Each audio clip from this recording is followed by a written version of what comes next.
Hello and welcome back for part 2 of the Waking Mars episode of Space Explorers. Part 2, episode 6. The final Six episode of the first season of Space Explorers. Oh, that's very optimistic there. There will be a second season. Yes, We're not you getting never canned. know. You Return never know. of the Jedi of this.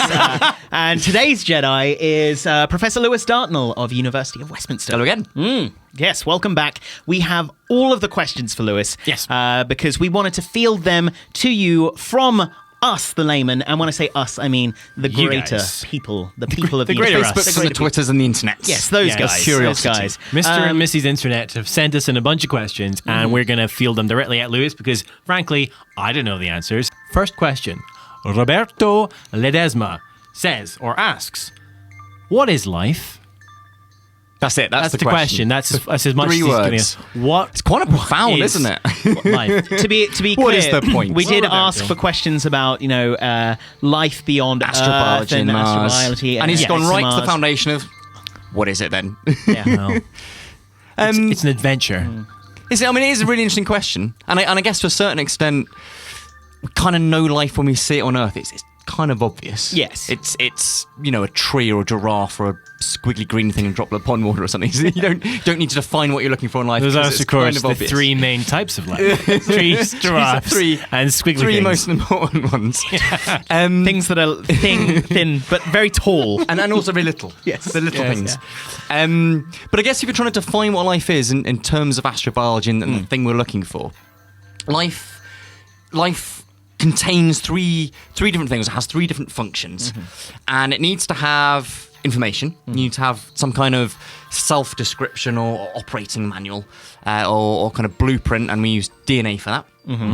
You need to have some kind of metabolism, some kind of biochemical network to build the Lego bricks for making new cells and extracting energy from the environment.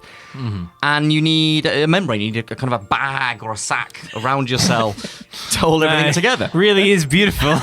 Was it sack that got you? We can talk about micro seepage. It was specifically just like these very delicate, beautiful things, and then just chuck it in a bag. I mean, pretty much. You got to hold them together. That's So, life. so that's what a cell is, right? Yeah. What Yeah. a cell is a bag full of it's- stuff. I mean, Okay. it's just so beautifully simple when you put it in that way. Chuck it in the bag. Yeah, that is well, life. let's see you make some then. Oh no, I completely. I understand the point of your answer. I think it's one of the things that got me there, though, that I hadn't even thought about, though, was you were talking about the metabolism and the fact that it in a way, for it to be life, it kind of has to grow in any sense. Yeah. Yeah.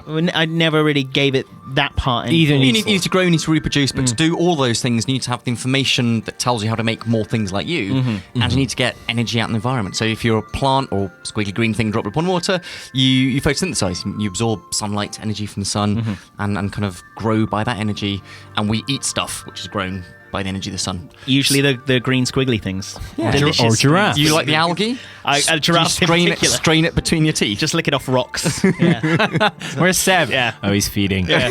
Anyway, but on Mars, I guess the question becomes a bit more interesting because we don't really know. I mean, you mentioned you need to be able to take in energy. What are potential energy sources on Mars? Like, if we find something on Mars, what could it be feasting on? Well, there's still sunlight on Mars. So if there's life on the surface of Mars, maybe not now, maybe a long time ago when the environment on Mars was more habitable, more conducive to life, we could have cyanobacteria, you could have single-celled, photosynthetic bacteria.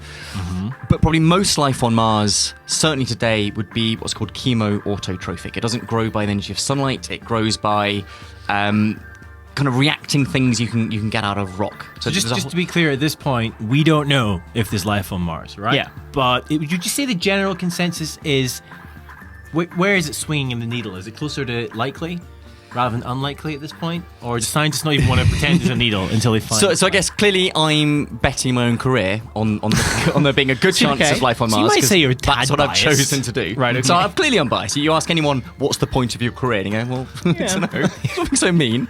And if there is life on Mars, it will... Is there a future in video? Yeah. Who knows? Yeah. If there is life on Mars, it will have to be chemoautotrophic. It'll have to eat things like iron and sulfur and Autotrophic. and feed itself that way because that's the energy source that there's lots of in Mars if it's not able to grow by sunlight. As a lot of Earth deep underground on our own planet, on Earth, living in the crust of our planet, is this kind of chemoautotrophic life. Okay. So Well, this segues quite well into yeah. a question from Jack Cow. What does Jack Cow have to ask, Well, Seb? Jack wants to know: is a non-carbon-based life form actually possible? We don't know. Again, great question. And all life on Earth is organic. We're based on carbon chemistry. So what does carbon-based really mean? So it's like... So we're water based in that our cells are filled up with water. Water is the wet stuff that we dissolve things into. It's the biosolvent. And the element that we use for building most of our really complex molecules out of, the kind of DNA and the proteins and the phospholipids that make up the bags, the membranes around the sacs. These are all polymers. These are all big compounds made out of carbon. And so carbon is just a really nifty atom for sticking to each other, sticking to other carbon atoms and to nitrogens and oxygens and sulfurs. So is it basically it's like a framework? Yeah, for life, it's right? building the architecture, the structure of big complex molecules. Carbon's really good at that. Are there any other candidate compounds or molecules that you could use to make that kind of structure? Yeah, so the element most like carbon in the periodic table, the thing that sits just beneath it, is silicon. So a lot of people talk about silicon-based life. But even so, compared to carbon, silicon is rubbish. All right. In terms of sticking together. That's and building silicon. these big... You big jerk.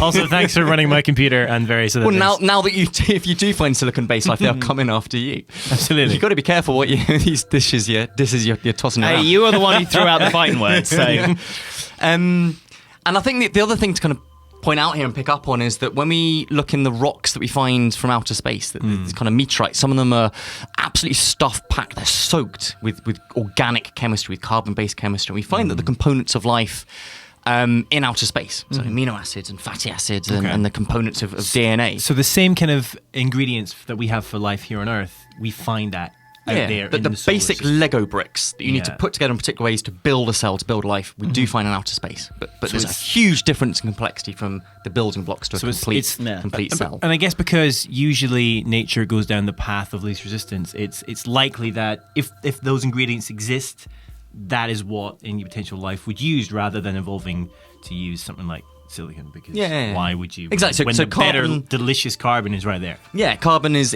really, really common in the universe, in the galaxy. Silicon's common as well. The kind of chemistry that silicon does is basically make rocks. So the meteorite, the rock itself, is made out of silicon. And the interesting stuff in the rock, that the carbon chemistry is organic. That's what the carbon is doing. It's making the interesting chemistry you can make cells out of. Cool. Whereas silicon makes the planets itself. The Earth is basically a big lump of silicate. So to yes, no, to black and white answer this question. You're going to push me for a final bottom line on this. So in theory, yes. It's possible. We don't know that it's not possible. Okay. Oh, such Was a that scientist politician's answer? God. It's not impossible. But I think as well, Flash Budget, it makes It sense. isn't not impossible, maybe. It makes sense, as you were saying, Cam, to look for stuff that we know works. And we know that organic chemistry works. Yeah. Hey, So we're that's here. so that's most And then likely. maybe look to silicon-based life next. Okay. So it's possible, but No, you won't listen unlikely. to me. We don't know it's not impossible. Okay, we don't know it's not impossible. We're going to be scientists yet. It's not impossible. All right. All right, so the next one is from Neil Gorton, who Hello, Neil. who has a question. Why don't you field this So I one? take this one. Yeah. Okay, so Neil Gorton asks, if/when, I like your optimism, Yeah. Neil. Yeah. If/when we encounter alien life, will it be face-to-face, or... Hang on, he's got more R's in there. It's all right. Or Yeah. if it's an advanced civilization, alien civilization, I guess, will they use robotic type of drone? I guess it's that whole kind of thing of, will we actually meet, if it's intelligent, will we meet the aliens themselves, or their actually probes, if they're their as smart as robots. us, if they're smarter, they would have sent a robot instead, Yeah. because robots don't die. Because we'd in the probably vacuum send of a robot. space. Logically. Well, we are. Well, I mean, that's how we're exploring the solar system. yeah. Isn't I it? mean- we're sending ExoMars to Mars. We're sending probes to Jupiter and to Saturn. Really, and throughout the solar robots are system. doing much better than we are. Well, they They've been don't to like die all as the easily. planets. Yeah. We've been to none of We've them, been to the other than moon. this one, and the moon for a little bit. Yeah, I mean, I think that pretty much is the answer. That we are sending human astronauts out to the International Space Station, and we've gone to the moon, and hopefully we'll go to Mars fairly soon. But when you start talking about interstellar traveling to other star systems and other planetary systems. It's a very long way to go. And when you send a life form, you have to send all the kind of life support. So when we send humans to the moon, you have to send all the equipment to make the oxygen and recycle the water and provide the food. And so it kind of makes more sense to send the machinery itself rather than the alien life forms and then all the machinery required to keep it alive. You can send a robotic probe or drone that's so much smaller and lighter and therefore much easier to throw at very high speeds between other stars than sending the kind of organic wet stuff inside and hope it doesn't die on the way. So logically, if when we find alien life, if it's unintelligent or more simple, we might expect to find the life itself. Yeah. But if it's more complicated or intelligent, then maybe not. Maybe we'll find it's robotic ambassadors that it's sending out, or explorers. Or warriors. Or some silicon-based robot that... Possibly. That's mad as hell. Which films have you been watching this? They don't end well for humanity, those kind of films, bad, do they? Always bad. All right. Daria Gerasimova wants to know, what is it with everyone assuming that aliens will look humanoid? Where does this notion come from? Does it harm/benefit our perception of extraterrestrial life? And what could aliens actually look like? I mean, this must be one that you think about every single day, right? Mostly. I mostly dream about humanoid aliens. Yeah, so, I mean, some features of the human body or the mammalian body or the kind of vertebrate body, when you're kind of looking at broader and broader areas of animal life on Earth, I think you would expect to be very familiar, to be very recognizable in an alien life form. So something like a heart to pump a fluid to take oxygen around your body, something like a set of lungs to get the oxygen out of the atmosphere. You would want kind of sense organs to explore the world around you. So you'd want something like eyes and ears. But why are we obsessed with oxygen? You know, like why do you think alien life forms would be using oxygen as an energy? Well, so most life on Earth does not need oxygen. In fact, most life on Earth we think probably is poisoned by oxygen. It's the kind of life that's anaerobic. It lives deep underground in the crust of the planet. But if we're talking complex life, the reason we think complex life like humans would always need oxygen on another planet, it just comes down to the chemistry again, that reacting oxygen with things like organics releases so much more energy than any other chemical reaction that's the best way of powering yourself. Sure. Okay. So we think that an alien species would probably take a deep lungful of oxygen with a kind of heart and a digestive system. So humans are basically just a gut tube with a mouth at one end, an anus at the other, with some limbs stuck on the side and some sense organs at the front. It makes sense to look where you're going. Is this your pillow talk? It's marvelous. I mean, Valentine's Day fast approaching at time of recording. Your pen just stuck on the outside of your gut tube, looking so good to me right now, baby. It's going right across the middle of my card there. Dear gut tube. Love you and me forever. Yeah. So some things we would expect to recognise. Yeah. Other features of the human body are probably kind of evolutionary accidents. In fact, we've got 5 fingers on a hand. You might expect an intelligent alien to have 4 fingers or 6 fingers. They would count in base 12, not base 10. They would give each other high 4s rather than high 5s. Even the fact that humans are tetrapods, we are based on a 4-limb design rather than 6 limbs like insects are, probably comes down to historical accident, that the first fish to kind of lumber out of the sea and into the land and colonize the land masses happen to have 2 pairs of lobed fins, not 3 pairs. That's equally plausible. So there's some accidents of our own evolution, and then some things that are probably universal. What about things like symmetry? Would you expect them to be symmetrical? So we're kind of bilaterally symmetrical. Things like starfish have got kind of 5-fold symmetry. And again, you don't really know for sure, but it seems to be that in terms of the genetic control for creating complex life, you'd probably go for something like bilateral symmetry. So do you reckon it's most likely then, if we were to encounter an intelligent alien life form which had developed on a different planet, it's likely that we would recognize maybe some of the human-like features, that it wouldn't look like, a human with blue skin. It wouldn't look like Spock with, just plasticine stuck on the end of the ears to make the actor look alien. Yeah. Or Chewbacca, which is a guy dressed up in a gorilla suit, right? So we would recognize certain features, but it wouldn't have the same faces. It wouldn't be basically human, but with some modifications. Mr. Drew Stern asks, is this a question? It is a question, yeah. It begins with what, which is a question word. What would the discovery of microbial life, or the evidence of microbial life having existed on Mars, really teach us? And is the the single biggest outcome a philosophical impact on humanity rather than the scientific one. So yeah, is the mere finding of life, either now or before, is that what are the implications? Yeah, I guess in more general terms, why should anyone care? Because clearly I will be excited as an astrobiologist. I'd be very excited. I'll be excited for you. Oh, cheers, bud. And, 5 more by years of extension, study. I myself will probably. I'll be excited.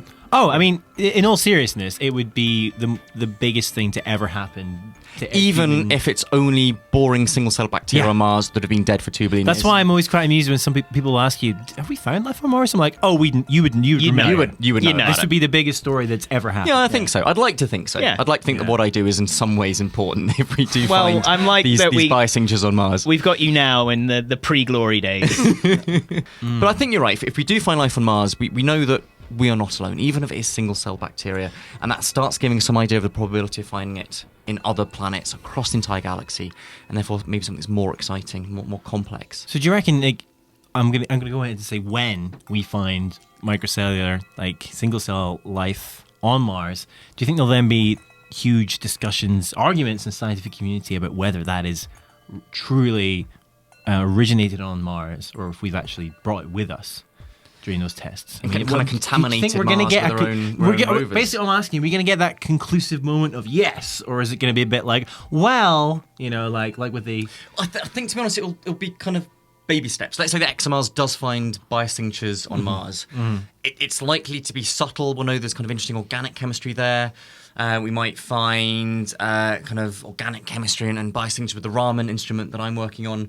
But I don't think with ExoMars we'll be able to say conclusively that Martian life is native Martian life and it's not something from Earth. We can be pretty sure it wasn't contamination because we go to great lengths to sterilize and cleanse any rovers and robots we send to Mars to avoid that very problem. But maybe life got transferred from Earth to Mars much earlier in the solar system when essentially the planets were kind of sneezing in each other's faces during the late heavy bombardment and transferring meteorites back and forth and maybe spreading life between.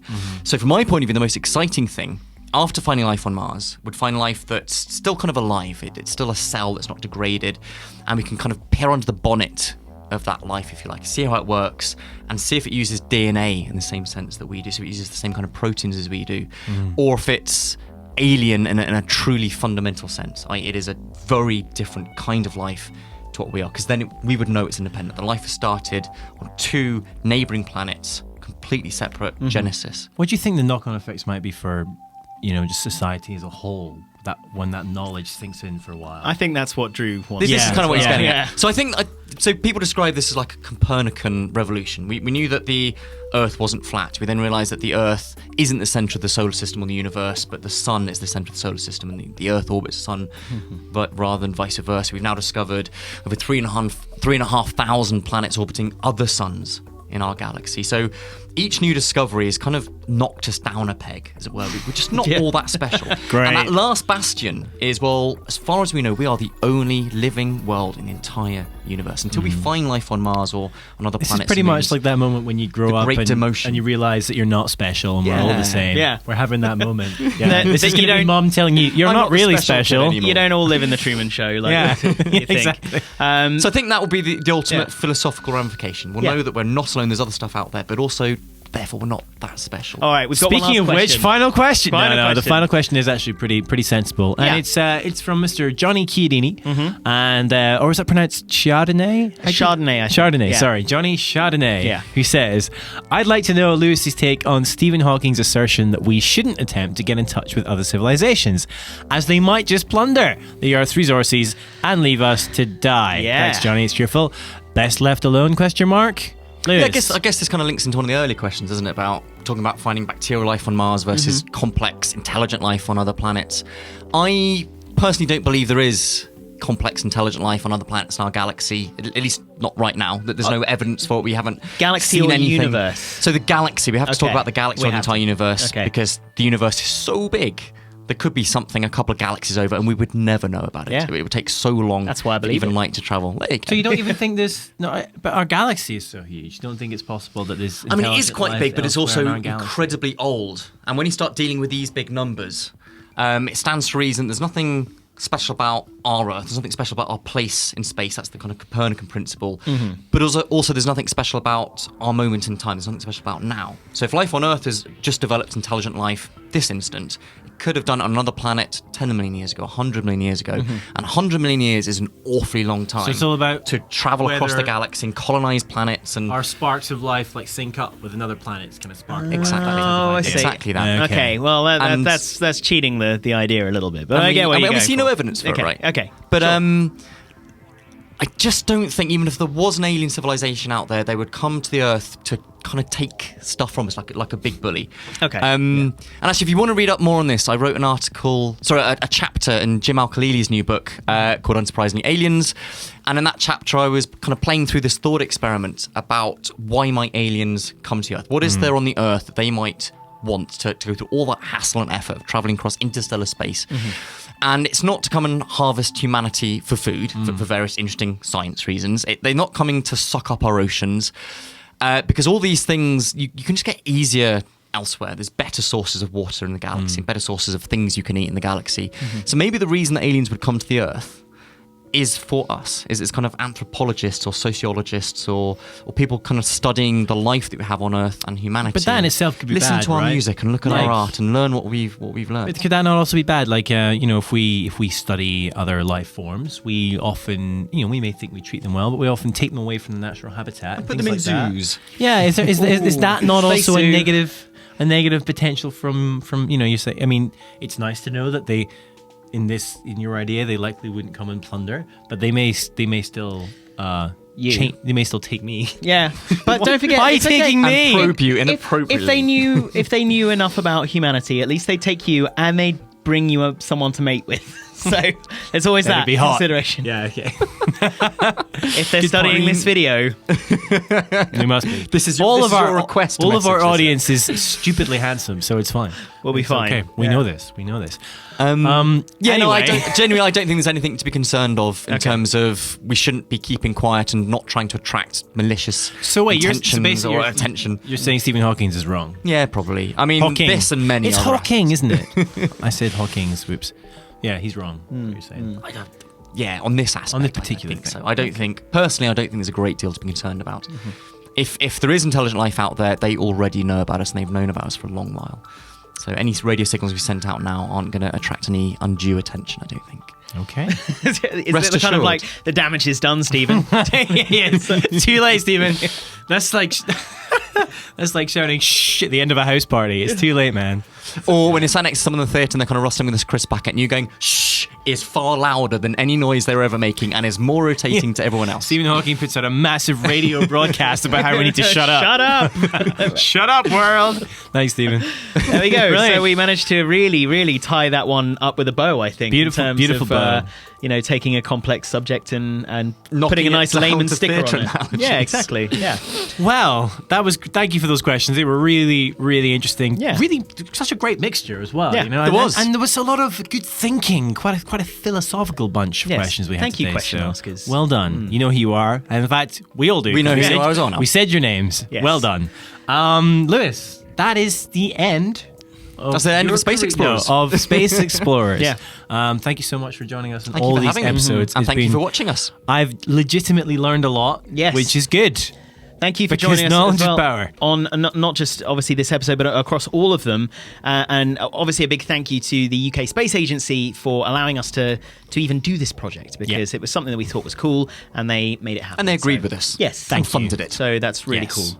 But yes, this is the final episode. So if you haven't seen the other episodes of Space Explorers, please do go check them out. So all episodes should be together nicely in a playlist on our channel, Cam and Seb. I mean, like you're watching here, I imagine, unless it's embedded somewhere, in which case go to youtube.com/Cam and Seb and watch the Space Explorers playlist. Yes, so we cover all things to do with Mars, getting there, what to do when we arrive there, all aspects of how we sort of progress scientifically towards Mars. Yes. Yes. And And not not a even great just range Mars. of different scientists and engineers Yes. to talk to as well. It's Yeah. been fun chatting to people with very different Absolutely. We've backgrounds. had a wonderful And what it's like mix. overwintering in Antarctica, being know. more remote than the astronauts on the space station. Yeah. That was my Absolutely. favourite fact. It My was- favourite point for the whole series. Wonderful. Well, Lewis, thanks again. Seb, We now are smart scientists. Yes, we are. Let's go forth and teach the world. Yes. Speak to you later. Cheers.